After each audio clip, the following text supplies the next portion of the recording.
It's the Ugly American Werewolf in London rock podcast with your hosts, the Wolf and Action Jackson, who are keeping rock alive by talking classic rock, hard rock, progressive rock, heavy metal, 80s music, early MTV, UK vs. US chart success, and much more. This is the home of classic album and live concert reviews, and your place for interviews with artists and legends. You're rocking with the Wolf.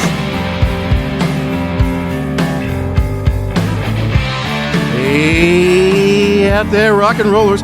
Welcome to episode number 169 of the Ugly American Werewolf in London rock podcast.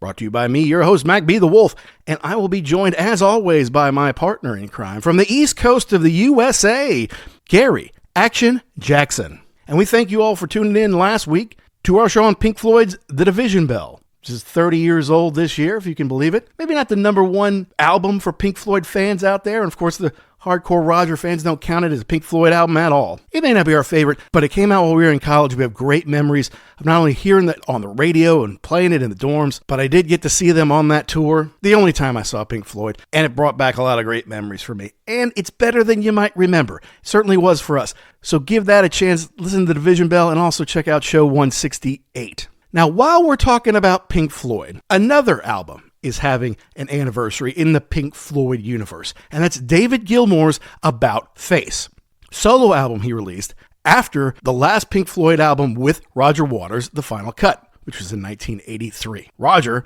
had been threatening to go solo for a while. When he was making The Wall, he also had the pros and cons of Hitchhiking idea, and he kind of presented them both to the band. You want to do Wall, you want to do Hitchhiking. They chose The Wall. Then in 1983, The Final Cut was leftovers from The Wall, and David's like, no, if this wasn't good enough for a double album 3 years ago, I don't see why it's good enough now. So while it was Roger in charge of Pink Floyd, now it's Roger or else in Pink Floyd. And I think David's about fed up. And so this would be the album that he would use to try to strike out on his own. Because Pink Floyd was essentially done. They hadn't announced that yet. But that's really what was going on. And David needed to find out, could he do this on his own, without Roger, without the big name Pink Floyd? And he enlisted a lot of help from some great people like Bob Ezrin and Jon Lord and Steve Winwood, and Michael Kamen, Pete Townshend, Pino Palladino, the Pocaro. I mean, an amazing assortment of talent appear on this album. But is he going to be the next David Bowie? Is he going to be the next Eric Clapton as a solo artist? Is that even what David wanted? I don't know if he even knew. And he uses a lot of different pieces that are very of the time, very early to mid 80s, and lots of horns and things like that. So it's a little uneven, but there are some real gems in there. There's also a lot of stuff that he borrowed from past Pink Floyd and is giving you a bit of a clue to things that will come out on Pink Floyd albums in the future. So you have to listen to those. And of course, we put it in juxtaposition with what Roger's doing, the legacy of Pink Floyd, and all that kind of fun stuff. So it's an interesting dive, and we thought we'd check it out as it turns 40 here in early 2024. First, we have a little bit of business to take care of.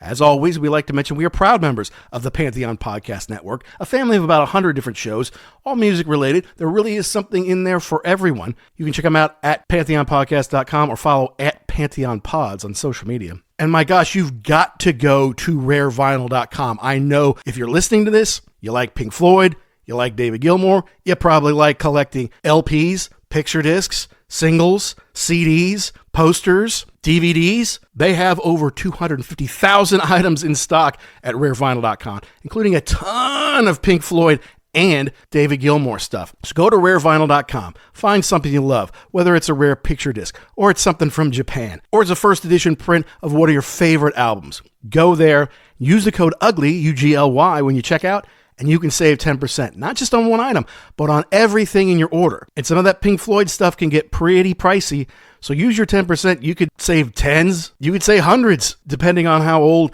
how rare, how mint you want to go. But they have great folks. They ship all around the world. So check them out. rarevinyl.com. Use that code UGLY and save 10%, record collectors. Now back to David Gilmour at About Face.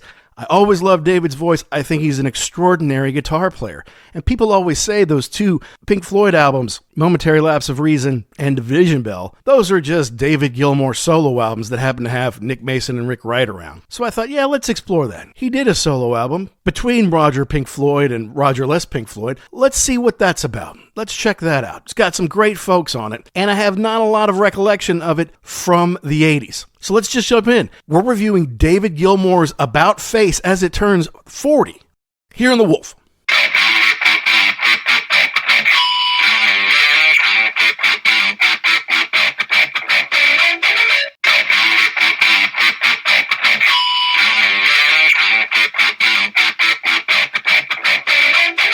Well, the good news is we shouldn't need that much time to talk about an album that didn't go gold, didn't go platinum, didn't have any huge hits. We didn't even know about it, really, growing up.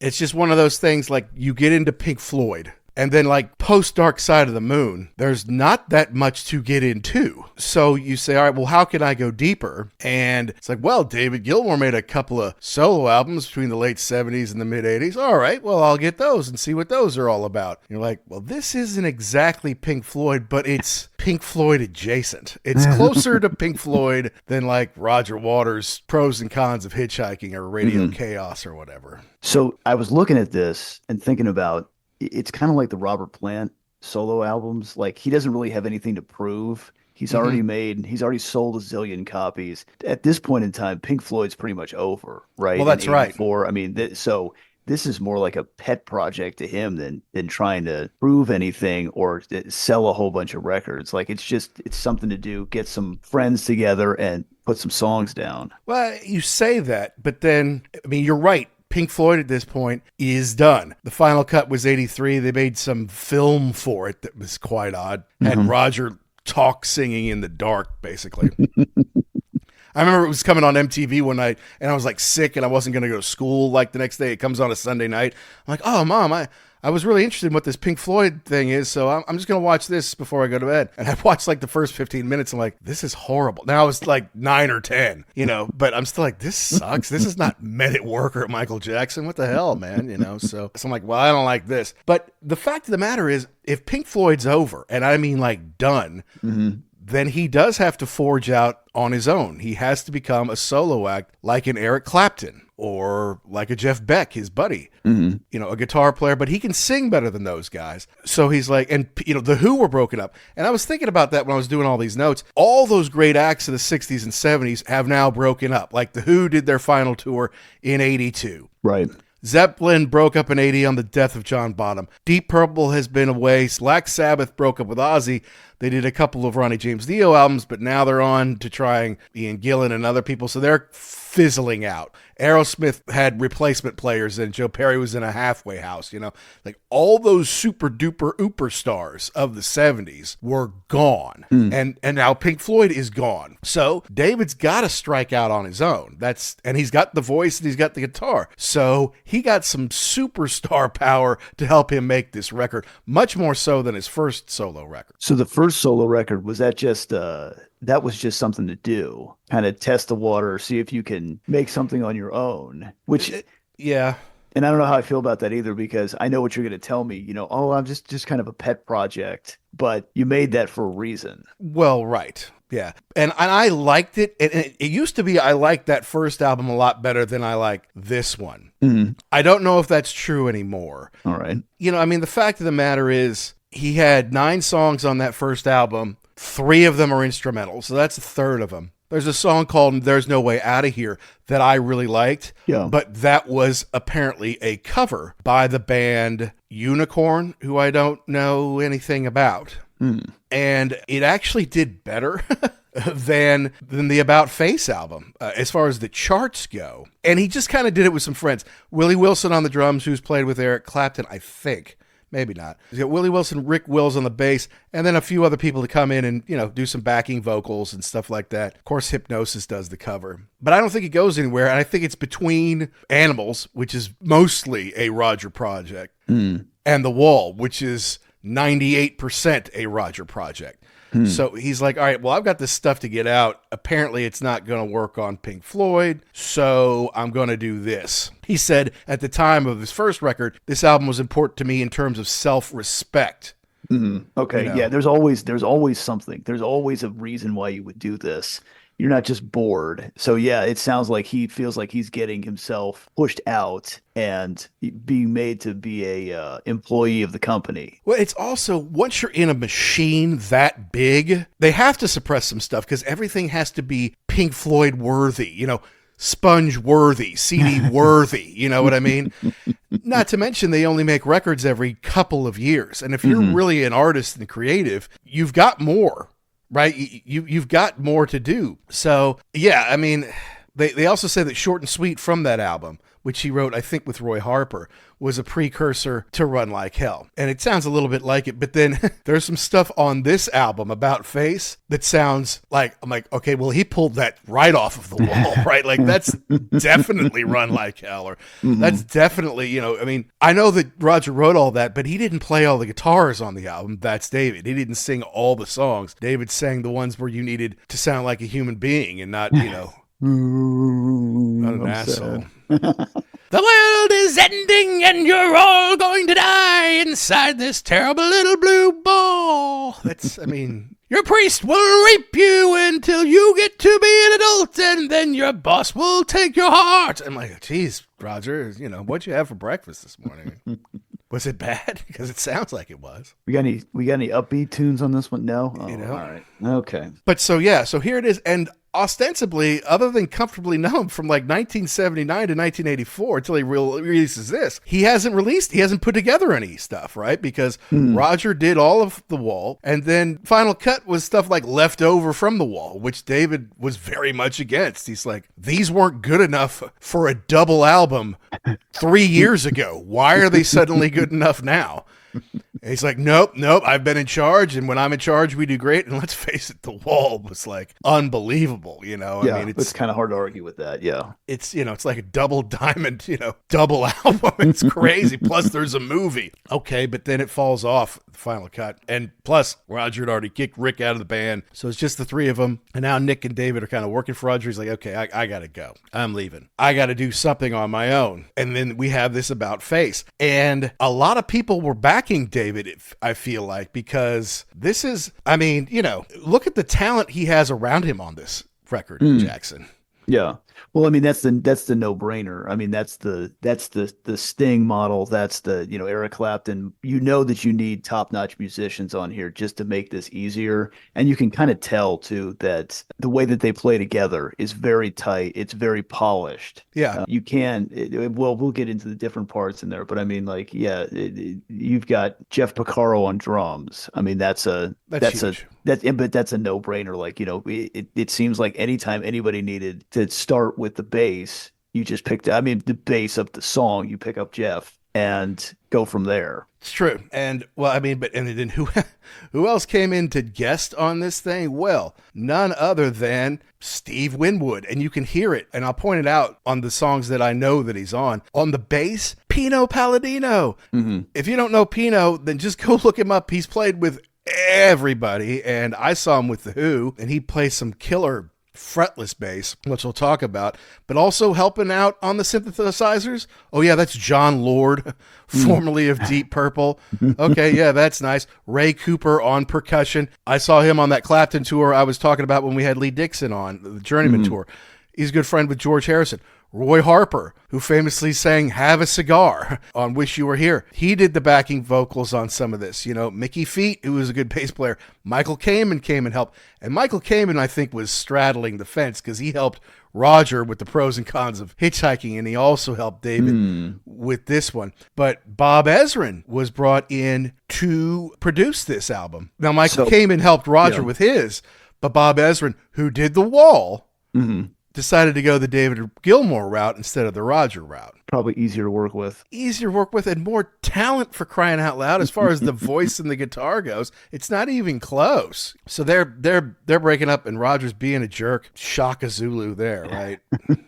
It's kind of his thing. So he does this, and of course Storm Thorgerson, who is David's buddy, not Roger's buddy, does the cover, which is really just a picture of David with his thumb going one way and his face going the other. But this is 1984. It's not 1978 anymore. And so you've got those big AOR, Journey, Asia, Toto guitar chords, right? That's not the kind of intricate stuff that he's used to doing in Pink Floyd. So he's got to incorporate that into these songs. As well as some other 80s features that Hooks, we'll get yeah. into. Yeah. Yeah, There's a couple things where it was like, if you never heard this before and you put it on, oh, this has to be like mid 80s. Because why else would you put the horns in and some of the synth stuff? I know. Absolutely true. Yeah. Hi, this is Gary Kemp. And this is Guy Pratt. And you're listening to The Ugly American Werewolf in London podcast. So, yeah, let's get into this quickly because we don't have to go in great detail. And then I want to talk a little bit about the tour afterwards because, of course, Chris Slade was his drummer on the tour, and we know all about that because he was on our show number 81, talking about the day he got the call from David to come do this. The day he got multiple calls. Yes. Now, he wrote the music and lyrics to all these songs, except there were 2 songs that the lyrics were done by his buddy Pete Townshend. Mm-hmm. And he was kind of making a point at the time, like Pete felt confined by the Who. You know, you have to do Who kind of stuff in the Who. You can't branch out. And that's why he started to make solo albums. And I think that David felt the same thing. It's like it can be a little claustrophobic being in this big machine that has to be, you know, a certain way to be Pink Floyd. Whereas you've got a little bit more room to experiment and do other things that wouldn't be Pink Floyd. So with that being said, and I couldn't find any notes on this, the 2 that Townsend did, were they songs that he wrote for him or lyrics that he wrote for Gilmour, or were they things that were lying around that he was like, oh, you can use this? No, he actually, I think he asked Pete for help. Okay. And he actually wrote 3 songs, and I think one of them ended up on White City, one of Pete's solo albums from around the time. Mm-hmm. So, yeah, no, it was Love on the Air and All Lovers Are Deranged, which kind of sounds like something he would say or he would sing about, you know. But no, let's see, the other one, it was called White City Fighting. Anyway, let's jump in here. It opens up with Until We Sleep. Mm-hmm.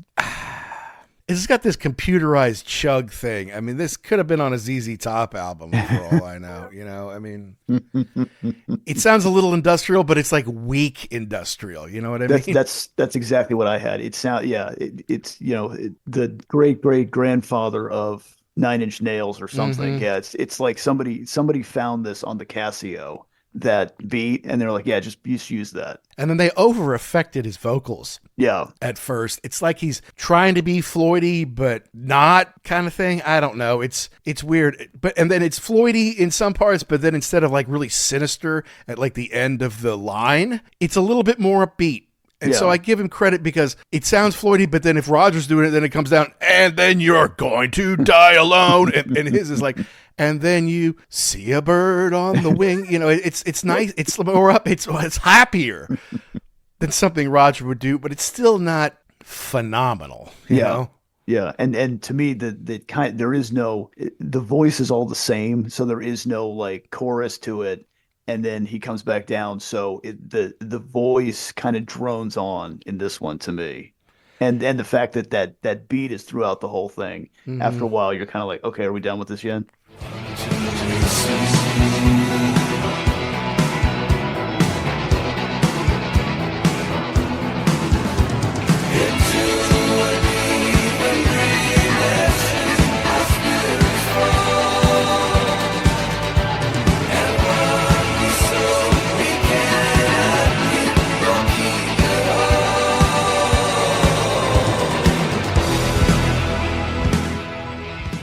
I know. I don't know why they thought this was the one to open the album with, to be honest with you. Yeah. I didn't love it. No. Yeah, we can just go right past that one. I mean, it's not horrible, but it's not great either. I mean, for an opening track, it's kind of weak. I just don't like it. Maybe that's why they started off with instrumentals on Momentary Lapse and Division Bell. It's like, okay, we're just going to warm you up instead of putting something out there that's going to mess the whole thing up. Remember when you screwed it up with Until We Sleep? Don't do that again. Don't do that anymore. Second song is Murder. Mm-hmm. And so I'm like, okay, I'm looking at the track list. I'm like, Murder. All right, this is going to be heavy. This is some Roger stuff. And it's this kind of light acoustic bit to open, kind of a hippie-ish song to start off with. But you got to give some credit to Pino Palladino on that fretless bass, creating the sound of the song, certainly in the beginning. In your head, do you now miss them and the things that they said?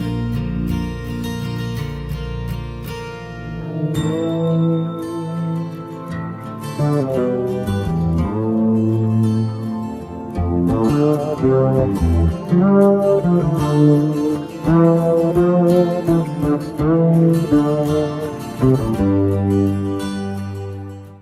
and I don't play the bass, but I do understand how the fret versus no fret works, and the fact that you can slide around on there it just gives it a totally different sound. The only problem is you don't have anything to stop yourself. So you have to be really good at what you're doing, because with the frets, you know where you're putting your hand. Right. Fretless, not so much. If you miss, it's going to be bad. But yeah, it sounds really cool, and they use it really well in this song to texture underneath. Yeah, no, they use it very well. Can't give Pino enough, because you're right. You got to be good. You got to know what you're doing. Well, Pino knows what he's doing. Mm-hmm. Yeah. Yeah, so for the Welsh Italian, he is awesome at that thing. So that kind of makes the song to me. And then, of course, it builds. It becomes more defiant and loud at the end. And he does his good, some good guitar work at the end. And there's a little bit of a jam with an organ at the end of this that kind of makes, okay, that's kind of cool. It was released as a single in the U.S. Okay. And it was about the murder of John Lennon. So I'm like, okay, well, that's where the murder bit comes from. And I do have the album here, which included the lyrics. Shall I open them? God, these are hard to read. Okay. Yeah, some of them standing, some of them waiting in line. You could tell it's like people standing out in the Dakota trying to get an autograph or maybe a picture or something like that. And what was it brought you out of the dark? Was it your ugly way of making a spark or making your mark? It's like, what's wrong with you? So that's a bummer. And we both have talked to musicians about how the death of John Lennon so seriously affected them, even if they weren't like friends with him. But like Gilmour knew Lennon. They were in Abbey Road together a lot when Pink Floyd was just starting out, and Lennon would be there, and all the Beatles would working on stuff. And they just thought that was amazing that they kind of made it, right? They're recording in the same place as the Beatles and hanging out with them. But the single didn't go anywhere. Yeah, and it's kind of heavy duty for, especially for American radio. And, it's called and Murder. Like you said, that's number one. And like you said, you read the title and you go into it, and then you get that real light intro. And I think maybe some people might have been lost right off the bat on that. I mean, it does get going but it takes until about the 3:30 mark. Then it sounds really cool. But I can see why this probably wasn't a hit for most DJs in 1984. Yeah, I mean, can you imagine, spinning records like, here's Journey's "Don't Stop Believing," and now here's Murder by David Gilmour. And then it turns out this little acoustic piece. It's like, what? Just switch the channel. Goodness gracious. So that's the second song. And then Love on the Air. Lyrics by Pete Townshend. So I'm like, okay, that's cool. David doesn't always know how to use his writing skills. That's not really his thing. That's not how he emotes. But you get Pete Townshend involved. Like, okay, now you got a real pro on your side. Yes. It's pretty soft.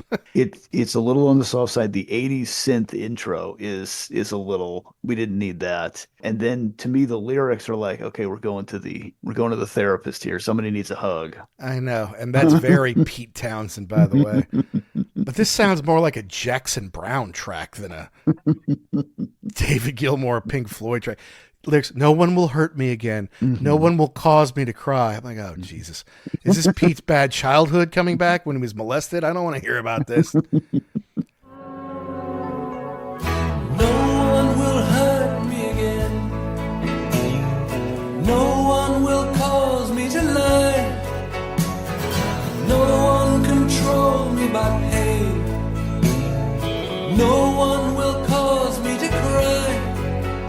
I was looking for love in wandering eyes, like a ship trying to fix on a beacon. They released it as a single in the UK, April 24th of 1984, backed with Let's Get Metaphysical, which is an instrumental on the second side here. But I mean, for a Pete Townshend song, which can be pretty heavy at times, I don't know. I mean, again, is there some good guitar work? Sure. But I don't think it's amazing. I mean, as far as the songs on this album that I'd listen to, this is probably not one I'd go to.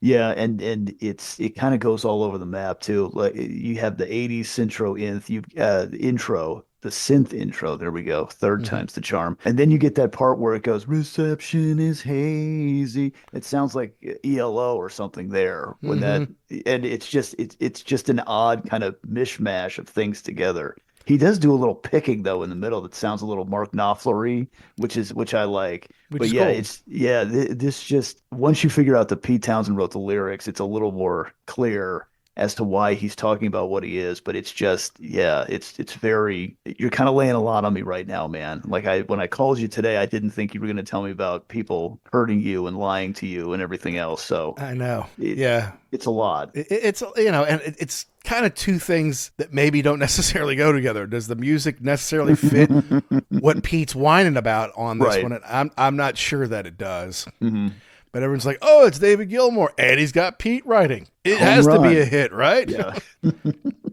Not so much. But now the next song, Blue Light. Now this one I actually like. Okay. Do you not?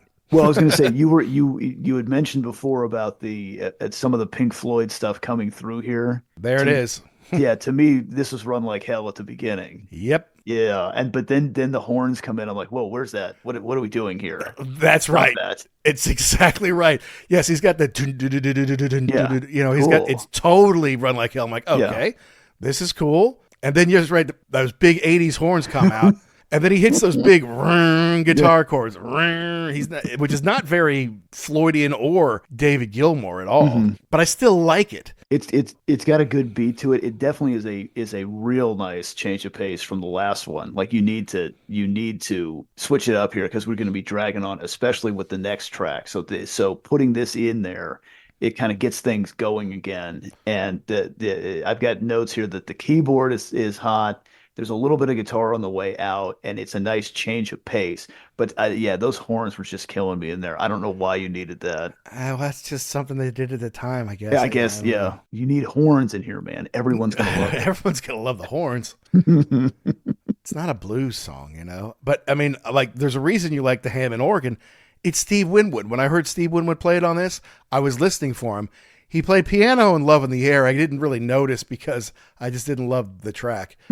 But as soon as I heard it on Blue Light, I'm like, ooh, that's Steve Winwood. And I looked it up. Yes, I was right. That is Steve Winwood.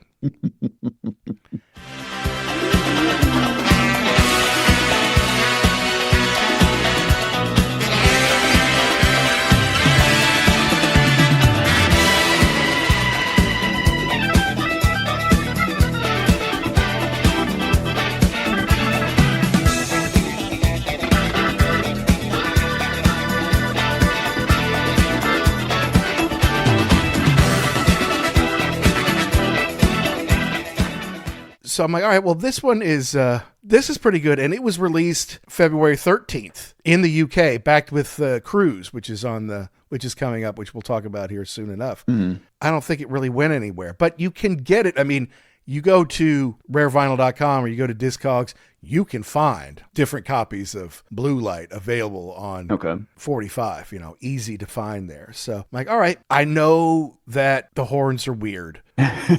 But they're trying to make a bigger sound, right? Right, and I think they're trying to make it sound of the time. This is what people are listening to now. Let's put this in here to make it relevant. Right. I mean, as far as I'm concerned, we're 4 songs in, and this is the best we've got so far with the weird horns. I mean, do you agree?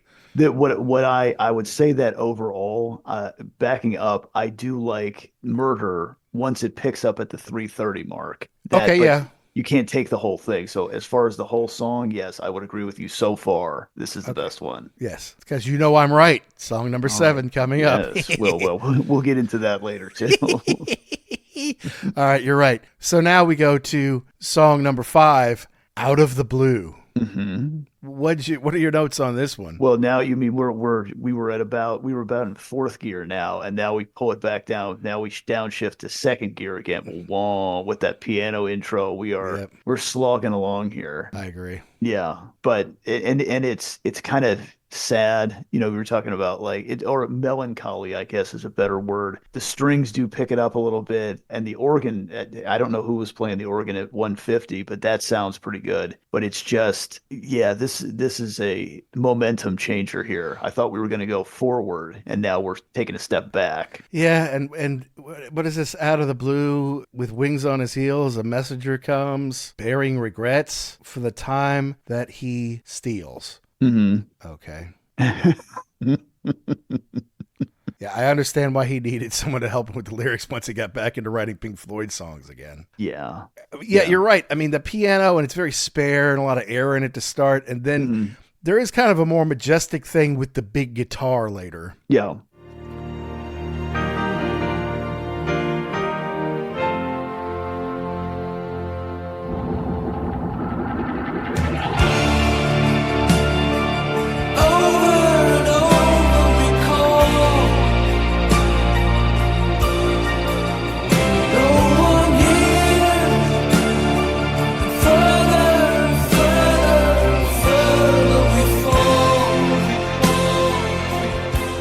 But it's still not amazing. No. And yeah, I just thought that maybe we would have something a little more upbeat here again to kind of move along, but I was wrong. So that's the first half of the album, and there's only one song on there that we'll call it 1.5, since we like Murder once it stops being the first part of Murder. So that's 1.5 out of 5. That's not really great. And he didn't get great reviews on this like back in the day. I think one person thought it was great, and then everyone else was just like, eh. Yeah, and yeah, I did so far. Yes, I would say the same thing. It's not horrible, but it's just kind of like, okay, what else you got? Whereas, Roger's Pros and Cons of Hitchhiking, which came out, I mean, like, I don't know, is it 7 weeks later? I mean, they kind of came out boom, boom, right back to back.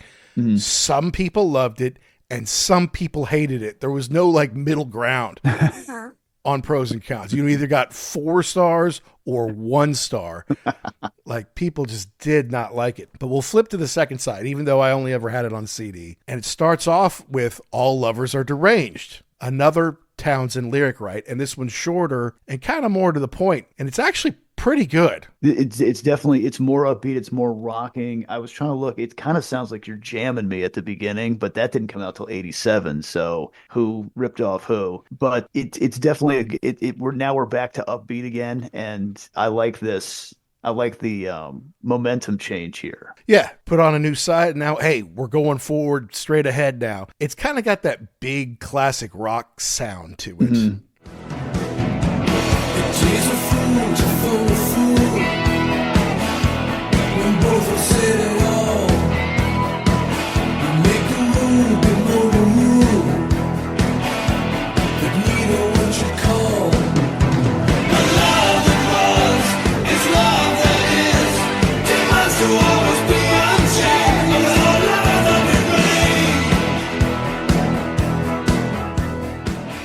All lovers are deranged. I mean, he's, even though it's kind of got strange lyrics in it, he delivers it pretty well. He shows that he doesn't just have to do Wish You Were Here or Where Were You? Stuff he did later in Pink Floyd. He can actually sing a rocked out song. Yeah.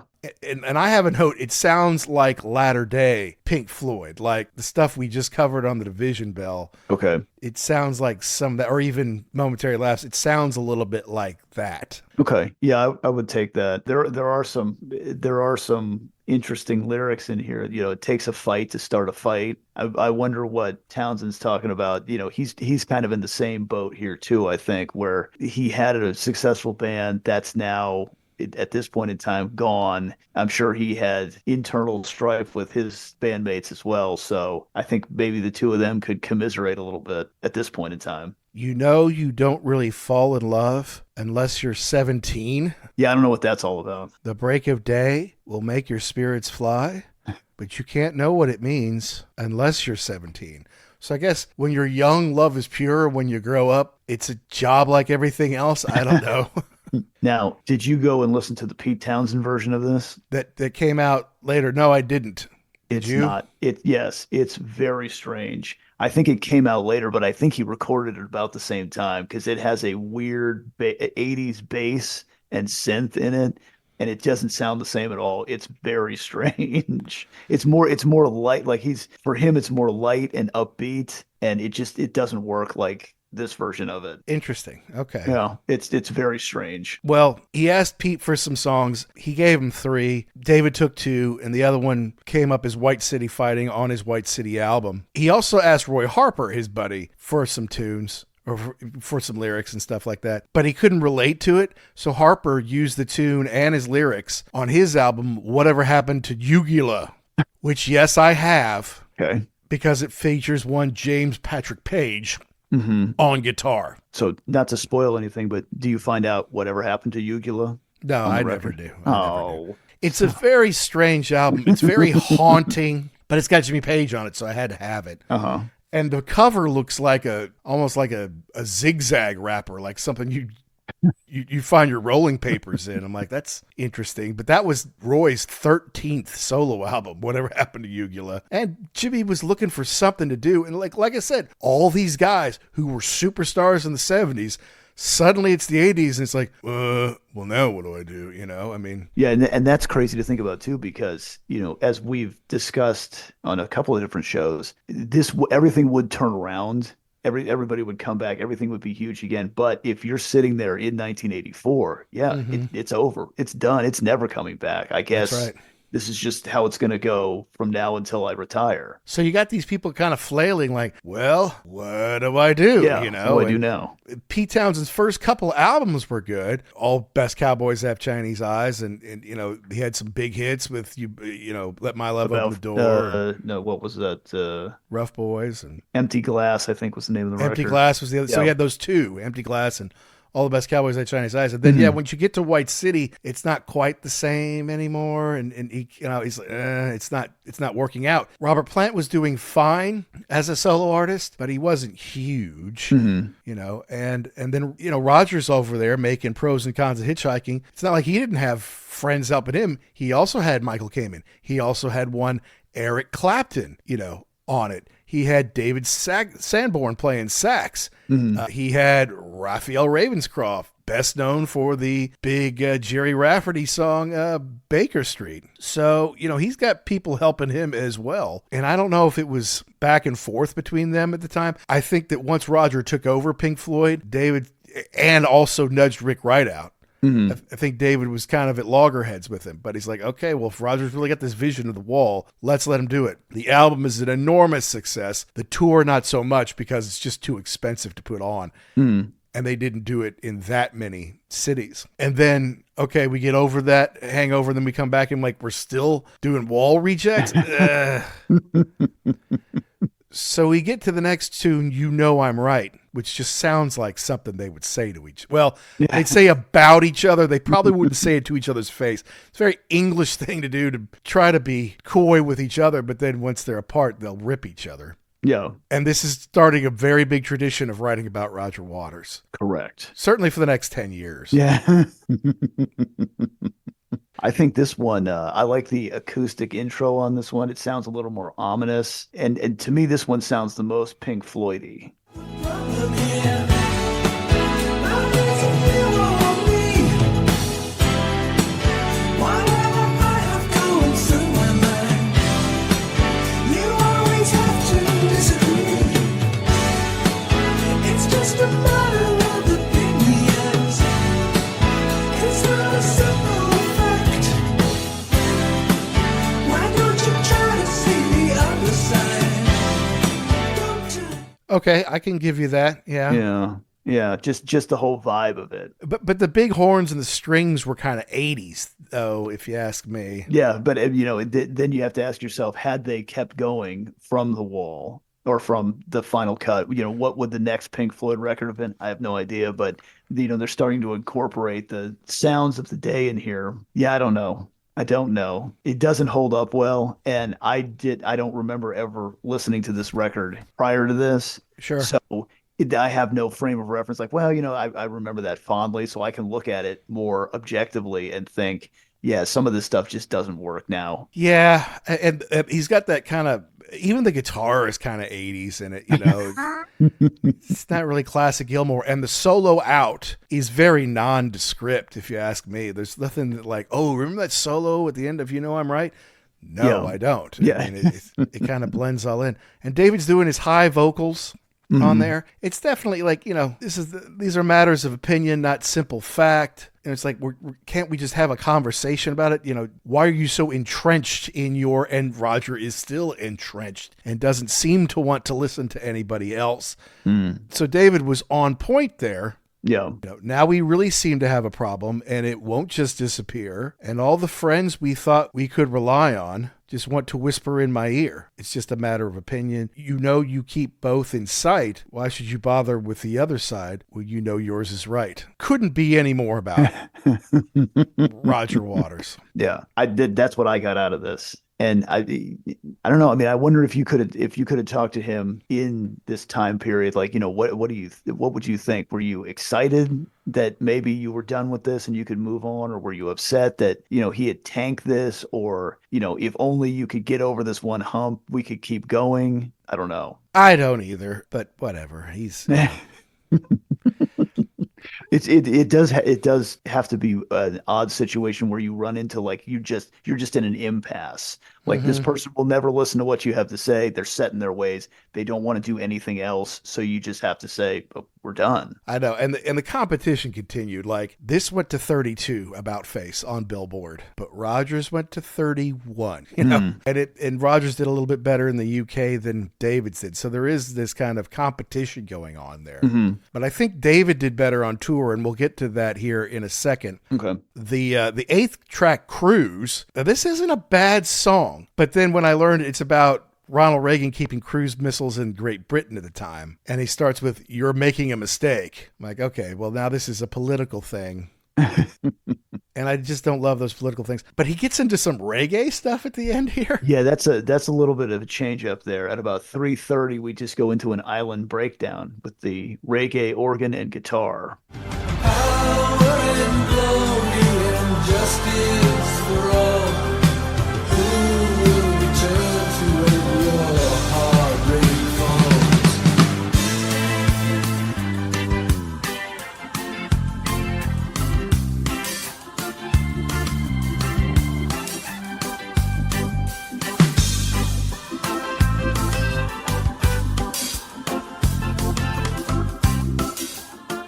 Yeah, it's a little odd. I mean, it just seems out of place, especially like, are you talking about America? Why? Because we're close to the Caribbean? Is that why you put the reggae thing in there? It doesn't make a sense. And you talk about truth and justice and right, power and glory. Are you going to save us? I'm like, yeah. But I do kind of get it too. It's like, okay, so you're having a Cold War with Russia, and you got this mutual deterrence, right? Right. And now you've put these cruise missiles in our land. So now if the Russians want to knock out cruise missiles, they got to bomb us, not you.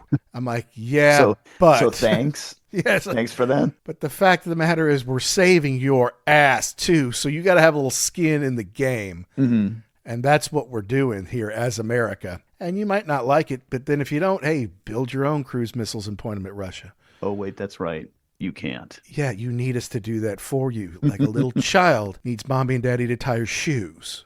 And that had to be tough for people in England because, I mean, at one point in time, you were the greatest superpower on the face of the earth. And Easily. now you're relying on the kindness of strangers. Yes, saving our children, saving our land, protecting us from things we can't understand, power and glory, justice and right. I'm sure that you'll help us to see the light, and the love that you radiate will keep us warm and help us to weather the storm. Well, we were trying back then. We were trying. We were doing better then than we are now. I'll tell you that. I was going to say, funny how all that went away. Oh, wait a minute. No, it didn't. Yeah. Still want us to take those back. You might have to dust those off, make sure they still work. Has anyone got some new batteries? I'm going to do a battery test here. Nigel, did you bring the D batteries? Anyone got a 9-volt around here? I want to make sure this nuclear missile works. Hi guys, this is Chris Slade, drummer of AC/DC and many others, and you're listening to the ugly, I mean really ugly, Werewolf in London.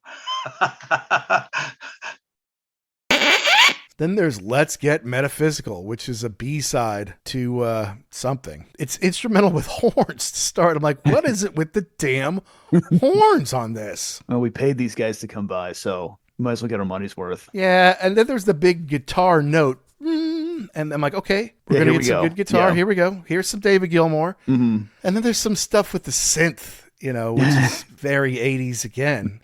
And then arrangements with the orchestra, which I guess happened at Abbey Road. I'm like, that's great. But then you couldn't come up with any lyrics to this. Interesting. What did you think about Let's Get Metaphysical? I mean, it's okay. I mean, it's not what I was hoping for. It doesn't have the sweeping guitar in there that I've been waiting for this whole record. So, I mean, yeah, it was basically just, okay. I mean, it's almost at the end of the thing. I now have a bad taste in my mouth for these ones at the end because I'm like, did you just bury this at the end of this record because you didn't have anything else to do? I know. You needed a little bit of a time filler. And also, it's the play on Olivia Newton-John, which is silly. Of course. Yeah, exactly. Give me a break. You're not Olivia Newton-John. We're not getting physical. We're getting metaphysical. Okay. Okay, great. Yeah. Although they do have that connection because Olivia Newton-John was in Tomorrow in the early 70s with Chris Slade on the drums, and Chris Slade would play drums on this tour. That's how you connect them. Wow. Yeah. Okay.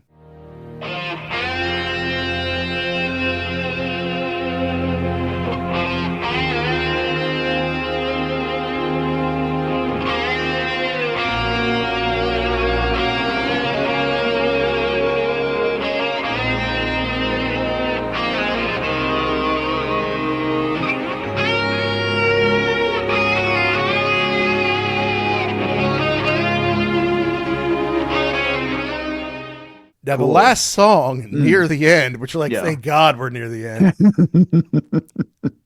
And I guess is this near the end of Pink Floyd, near the end of your relationship with Roger? I feel like it is. Yeah, because of some of the lyrics he gets into, yes. Mm-hmm. Yeah. It's a little Wallish. You can hear, I mean, it sounded like something that maybe had been around for a little while. Okay, interesting. The fact that he's basically just singing along to the tune, bum bum bum bum bum. That is reminiscent of The Wall, yes. And then when he starts talking about there's a stranger where once there was a friend. We're talking about, okay, so we're going back to Waters again here. Yep. And even the way it starts off, and when you feel you're near the end, will you just turn it over and start again? Is there a stirring in your heart as the time comes when we will have to part? So this has got to be the end of Pink Floyd. Like this band that I've been with since college days in my hometown, because they all went to Cambridge, but David's from Cambridge. And so he's like, standing in silence, holding my breath, disconnected and dry. And though I'm certain that there's nothing left to hold on to give, or to try, some things never change. No, don't ever change. Standing in silence, holding my breath, disconnected and dry. And though I'm certain that there's nothing left to hold on to give, or to try. Some things never change, no, don't ever change, and I'm feeling the cold. And yet, and then there's this acoustic solo at the end, or it's kind of close to acoustic. It's kind of got some good texture in there, and then it's kind of got the usual Gilmour solo out there. Yeah, where he moves into the electric solo, yeah. That's right. So, look, it's got some great guitar work on it. His voice sounds fantastic, but I think the songs just aren't there despite all this help from all these great people. Yeah. It just doesn't stick out that much to me. I mean, there's a few good songs on here. I like Blue Light. I like All Lovers Are Deranged. And I actually love the title. I know, it's so Pete Townshend. And then near the end, I actually kind of like that song, but it's not like I'm going to go to this. And that's why for so long, I always liked his first solo album better than this one, because this did sound 80s and overproduced, and it does have all these people on it, which, I mean, it's great to have all this talent on here, but it's like, are they really making something fantastic? And Bob Ezrin is coming off The Elder in 1981. by Kiss, Music from the Elder, which is forgettable, if not regrettable. But then, of course, he has to take it out on tour. And he did, a bunch of months out there, and he played the entire album. This one? Yeah, every night. Okay. All right. I know. He would do 15 songs a night. There's 10 on this album. He'd do all 10 on them. Then usually he'd do 3 from his first album, including There's No Way Out of Here, which is technically a cover. He'd do Run Like Hell, usually in the middle someplace. And he closed with Comfortably Numb because, of course, you close with Comfortably Numb.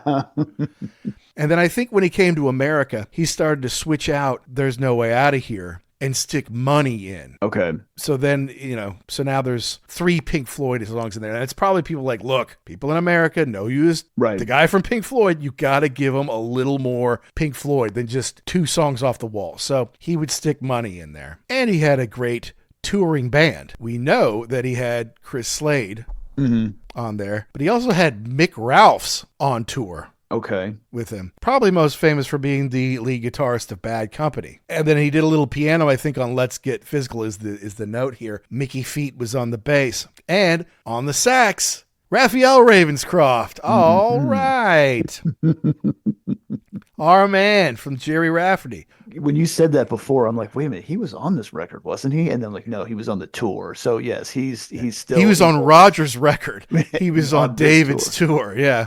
You want to come out on tour with me? You know what? I think I got Roger. I got another gig. I'll see you later. But Roy Harper and Nick did come to his gigs at Hammersmith, which were filmed, I guess. You could get this on VHS back in the day. I don't know if you could get it on DVD, to be honest with you. I don't even know if it's possible. I'll have to check that out to see. I just like to see Chris Slade at that point in time playing the drums. You can see it on YouTube.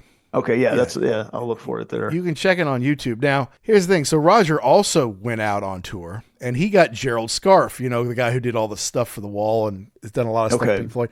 Yeah. He got him to do sleeve design and illustrations and stuff like that. So they're both kind of holding on to their old connections there for sure. But Eric Clapton did the tour with Roger. And we got to ask Lee about this at some point because Roger didn't like that Eric Clapton was on tour with him because when they come down to do then why did you introductions on there? Eric got a much bigger reception, got a much bigger applause than Roger ever did. He's like, what is this? The name's Roger Waters and I wrote The Wall and I'm a big deal. And I'm like, sorry, you're not God. Right. That's who's playing guitar for you, pal. So, yeah. I mean, especially in the United States. Yeah, absolutely. Because he had been a solo act for so long. Mm-hmm. And this is Roger's first foray into that. And so I think that pissed Roger off. But hey, the sun coming up could piss Roger off. I mean, he's just an unhappy young boy. He's not even that young anymore. Like, Roger, my mom lost her dad in the World War II also. And it did affect her life. The difference is she didn't whine about it every fucking day of her life the way you do. Every fucking day. And then blame other people for his death. Give me a break. You suck, Roger. You know you do. You wake up in the middle of the night sweating because oh my God, do you think people know I suck? Yes, we do. But the thing is, because his lyrics are so biting and so on point that people still to this day, and I remember listening to it in high school from people, hey, Pink Floyd is nothing without Roger Waters. And I'm like, that's bullshit. Pink Floyd is like 80% Pink Floyd without Roger Waters. But some people just feel that way. I mean, did you encounter people in high school saying stuff like that? Oh, absolutely. Yeah, it was especially when Momentary Lapse came out. Like, this is not a Pink Floyd record. Yeah, it can't be without Roger Waters. I'm like, well, I kind of like it. You might want to give it a chance. It doesn't have to be all doom and gloom. And that's right. The machine is going to crush you, and you're nothing but a cog in this giant wheel. And yeah, this is okay. But yeah, no, there definitely were people in that camp of if Roger Waters isn't on it, it's not Pink Floyd, and they suck. Exactly. So, but I mean, obviously you could listen to those 2 albums and realize they were better together than they were apart. Right. Now, I think that David became a better solo act and songwriter later in life. Mm-hmm. Of course, people would say he had practice with Pink Floyd in the 80s and 90s because they argue because that's basically his solo work anyway, which is a little jaded to say that if you ask me. Honestly, I mean, come on. It's Nick was there, Rick was there. Mm-hmm. A lot of people were there to make it a Pink Floyd thing. And of course, we love Momentary Lapse, and Division Bell has value to it, right? Yeah. But at this time, it was like, And music has changed. You know, we'd gone through punk, we'd gone through new wave, and we're kind of in the middle of this big AOR thing going on, and they don't exactly fit in anymore. And you're not quite the legacy act because you're not just doing old stuff with the big screen with all the effects and all that, but you're also kind of not delivering on, you know, hot singles, if you ask me. Mm-hmm. And I think the other problem too is, you know, you look through all these people and you say, wow, these guys are great musicians. This is going to be a great deal. But that's, I don't want to say that's all they are, but that's all they are. Like they just show up and they're like, okay, what do you want me to do? Well, you know, let's, you know. Yeah, it's not a band. Correct. Yeah. You're telling me what to do. You know, as soon as you turn the light on, I'm there for you. But yeah, it's and even going back to talking about Roger Waters writing The Wall. Okay, but he didn't put it all together in the studio. You still had the band guys that would come in here and put their parts in to make it what it turned out to be. I think that might have been the problem here is everybody's just kind of standing around waiting to be told what to do. Yeah, and although I think that his tour was successful, I think at the end of it, he kind of realized, you know what, I don't even really want to be a solo artist right now. It's tough. I think it's tougher than people think. And you know, didn't Joe Walsh say something about that? Like, I don't want to have all the decisions on me. I don't want to have everybody just staring at me, looking for the next, well, what do we do now, boss? I want to be part of something. Well, yeah, it was Henley said it too. I mean, he was like, every sour note, that's your fault. Every bad t-shirt, that's your fault. You have to do every single interview, you know, it's like, and he had a very successful solo career. You know, he won Grammys and MTV awards and platinum records, very successful tours, but he was even like, I think I would like to go back to the Eagles. So it's not all on me anymore. Right. So yeah, it's tough, you know? And so then what eventually happens is Roger's like, Pink Floyd's over because I've left. And then Nick Mason's like, nope, I've been in Pink Floyd just as long as you have, Roger. And you want to leave? That's fine. People leave bands all the time. And then David comes back. He's like, yeah, we're going to continue with Pink Floyd. And we're going to get Rick Wright, who you kicked out unceremoniously.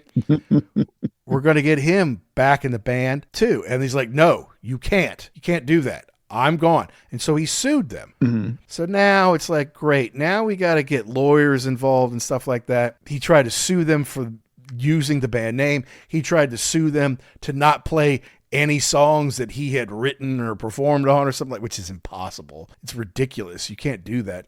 I mean, they still have to pay you when you play them, but anyone can go out and play those songs, Roger. Like absolutely anyone can. So I don't know what was up his butt, but I do. I mean, look, he's like, no, this is my band and I'm not in it. And we're shelving it. Like, nobody can have fun without me. Exactly. I'm taking my ball and going home. Like, sorry. That's exactly what that was. The ball belongs to all of us, and we are all going to use it in your absence, whether you like it or not, you asshole. You know, and that's what everyone says about Roger Waters. I remember he was interviewed on 60 Minutes, and the guy even said, like, I had to be careful with Roger because I heard he could be a little prickly. And then they had like more 60 Minutes, like a thing that they stick on the internet or whatever. Yeah. He's like, no, I heard he didn't even like use the code words. Like, I heard he could be a real prick. So I had to, you know, and he pushed him on it too. He's like, well, don't you miss David Gilmour? Don't you miss his musicianship? He's like, no, I'm surrounded by it. I'm like, I'm sorry. You're not surrounded by David Gilmour level of, I mean, you've got great musicians, no doubt, but they're not like David. But David can't write a song. He can't write the lyrics. Right. It's just not his thing. He could do music, absolutely. He could make amazing solos and emote through his guitar, but he's not the guy you want writing the lyrics necessarily. I mean, we've seen it. And I gave him some credit on this. Wow, he basically wrote all the lyrics, except Pete helped him with some. It's like, well, he probably actually needed a little more help. And to me, I think that's the biggest dig against this record is that it's not horrible and it's not great. It's just very vanilla. Like you can listen to it and enjoy it, but like, would you say to yourself, you know, like that CD rack you have behind you, you're staring at it and saying, well, what do I want to listen to right now? I can listen to anything. Would it be this? Probably not. Probably not. No. I mean, if it came on, you know, if somebody else said, hey, you know, do you want to listen to this? Okay. Or they put it on, fine. You wouldn't, you wouldn't want to poke your ears out, but I don't think you would pick this one. No. And look, we figured this one might be a weird one. Like, it's not a huge hit. It's not a huge hit anywhere. Right. It's not even like, oh, this is big in the UK, but it wasn't big here. No, it wasn't really big anywhere, to be honest with you. But it's David Gilmour. You know, and it had all this talent on it. So I wanted to explore, okay, well, what is the deal here? You've got all these great musicians on here besides just David. Who else have we got, you know, and what else is there? And there's some moments on here that I really like, but there's also some moments where it's like, this is basically the same as, you know, It's like filler almost. it's like Pink Floyd light. Yeah. Which maybe if you were really hardcore, you'd probably say that about Momentary Lapse also. But to me, once he got to that point in time, there's a lot more singles on that. It's a lot more aggressive than this. And maybe that's what this is to me. It's just kind of like, I want to make a record. Okay, you know, we're going to go 100% on this. Maybe like 60%. You know, I don't really want to work up a sweat on this one. Yeah, I think they were all kind of trying to find their identity. Who am I without Pink Floyd? Right. Well, let's go find out. And well, for a long time there, it was like no one ever goes solo and does well out of a big band. Well, now it was happening. And for some people, it was going well. Phil Collins was certainly doing very well outside of his band. You know, Robert Plant may not be huge, but he's doing fine. He's got a career outside of Led Zeppelin. So it's like, all right, well, you know, let's see. But honestly, this one is not, like you say, it's not good. It's not bad. It's just you know, and it's kind of soft. Yeah. Yeah. It's like a sepia tone or something. Like it's just okay. Yeah. Thanks. So maybe we owe it to Roger to do pros and cons. Since it's also turning 40. And since it came out at this point in time, I think we probably should, just to compare and contrast now that we've gone through this one. That's probably a pretty good idea, because you gotta see I don't want to say the other side of the fence. I was going to say competition, and maybe it was at this point in time.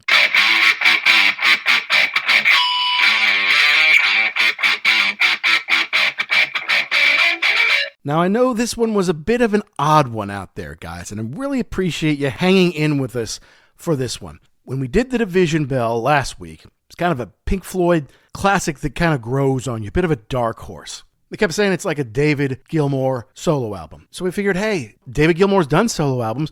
One of them's having a 40th. Why don't we take a look at it? So we dove into this. I wanted to see how it was different from Pink Floyd with Roger. How was it different from Pink Floyd without Roger? It was kind of a placeholder. It seemed like David wasn't sure what to become. He wasn't ready to become David Bowie of the 80s. He wasn't ready to be the next Eric Clapton big solo artist. While he wanted to grow outside of the confines of Pink Floyd, I think after this he probably realized, you know what? It's not so bad over there. I get to play really big gigs, make a lot of money. Maybe if I get rid of Roger, Pink Floyd wouldn't be all bad. And of course, that's exactly what happened. And this was a contributing factor to all of that. And because we talked to the great Chris Slade about it on episode 81, we thought it'd be a fun one to go over. Not our favorite, but an interesting listen nonetheless. And I know we've got a lot of Pink Floyd, David Gilmour folks out there, so we want to know from you personally, did we get something wrong? Did we get something right? Did we miss the point? Did we leave out your favorite part? You have to let us know. Email us. It's uglyamericanwerewolf@gmail.com. Let us know the bands, the albums, the concerts, the tours, the DVDs, the books, the rock properties you want to hear us talk about here on the show. We are hoping you're downloading and subscribing wherever you get it. And if you're thinking about it, guys, hey, look, give us a 5-star review. It means the world to us, and it just helps us grow the show, helps us get more great guests on, helps us find more rock and roll fans like you. Thanks, as always, to Pantheon Podcast for making us part of the family. And thanks to our sponsor, rarevinyl.com, who has so many Pink Floyd and David Gilmour related items. All you got to do is go there, use the code UGLY, and save yourself 10% off all of them. We've got a first concert memories coming up. We've got a couple of live concert reviews coming up. We've got a couple of amazing interviews coming up. I think you're going to love them, so stay tuned. And to all you rock and rollers all around the world, be cool and keep doing what you do to keep rock alive.